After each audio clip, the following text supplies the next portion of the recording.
Over the years, we've had about 50,000 students in all 50 states in the District of Columbia get a little exposure to the world of podcasting. And it was right away in year one that we started hearing from college students, hey, what about us?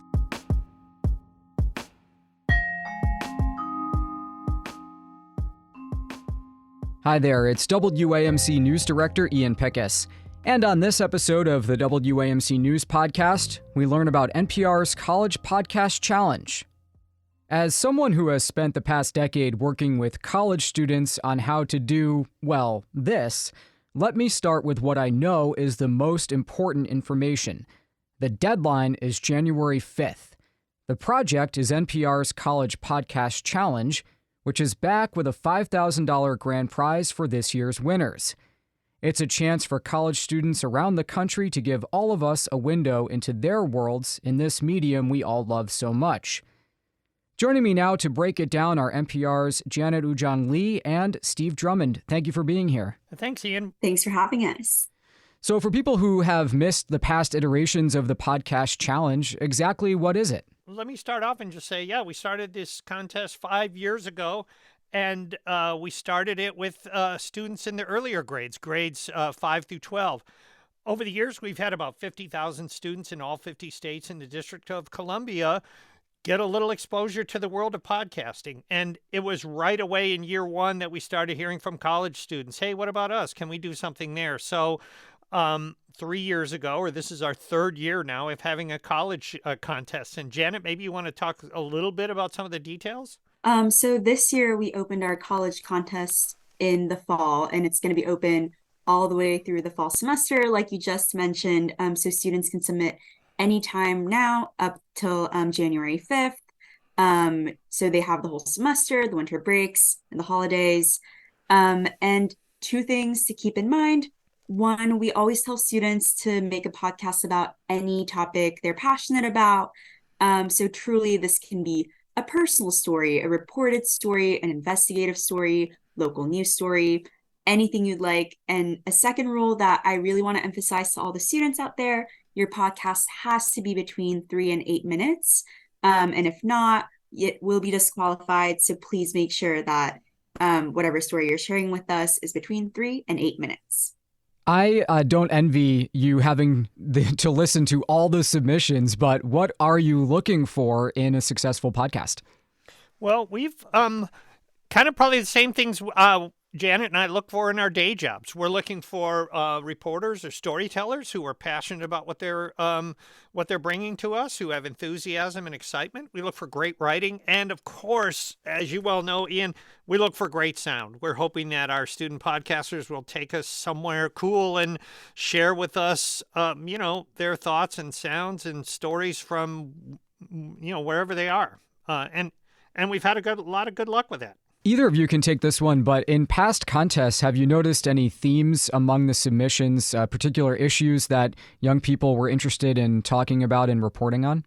Yeah, every year we tend to get a lot of amazing stories on students' identities, a lot of them figuring out who they are and where they come from, including our first ever winner, Anya Steinberg, who did a deep dive into her family history with adoption and search for family. Last year's winner, which was our second year of the college contest, her story focused on her experience going through a legal name change. So a lot of stories of students kind of figuring out who they are and where they are in this world, as well as we also got an amazing entry last year, and I'm including this one to just kind of open it up and share that it's not always just young people. We got one from a 65-year-old college student who shared her story about what inspired her to go back to school. So a lot of these, just a lot of, personal stories, talking through their own experiences of what's happening in their lives and how they're learning about themselves, like on the mic. So those we tend to get a lot. This year for the middle and high school contest, one theme we noticed more than maybe years past was student stories on climate change, which I think through the contest, we also do notice some of the shifts in themes or what's kind of top of mind for many of the students. So that's unfortunately one that we've noticed more this year. And I'm personally curious to see if it'll be the same for the college contest. There's a cliche that young people aren't so into public radio and public media. Do you find that shifting the format to podcasting has kind of awakened something? Oh, definitely, Ian. We've heard from so many teachers around the country and professors saying, my students didn't know what NPR was. They didn't know what a podcast was. Our high school winner this year said she had never heard a podcast before she made one. Wow. And won our grand prize. So one of the things that we're really excited about this project, it's introduced tens of thousands of young people around the country to, the challenges and fun of telling stories with sound. So we talked about some of the do's. Are there any don'ts that people should keep in mind? I think one thing top of mind is, so like you mentioned, our team does listen to quite a few of these. So one thing that I would strongly advise maybe staying away from is an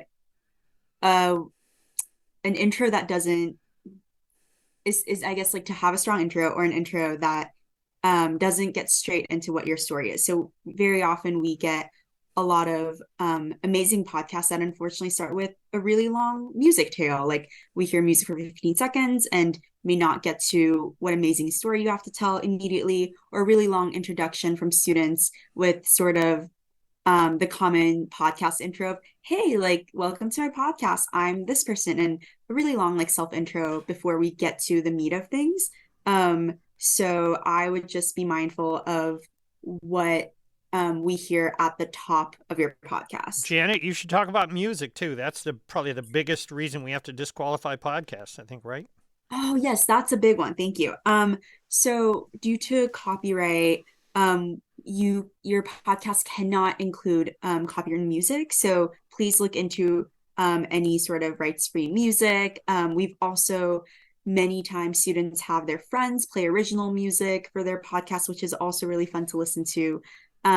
But yes, that's a really good one, Steve. We should say, Ian, we've got tons of materials on how to use music and what music works and how to make a good podcast on our website. If you just Google NPR Student Podcast Challenge, you'll find all kinds of information about kind of literally the do's and don'ts for how to do this and how to tell a story with sound. And aside from the $5,000 grand prize, I know there's some finalist awards too, but what will the winners get if they happen to make it that far?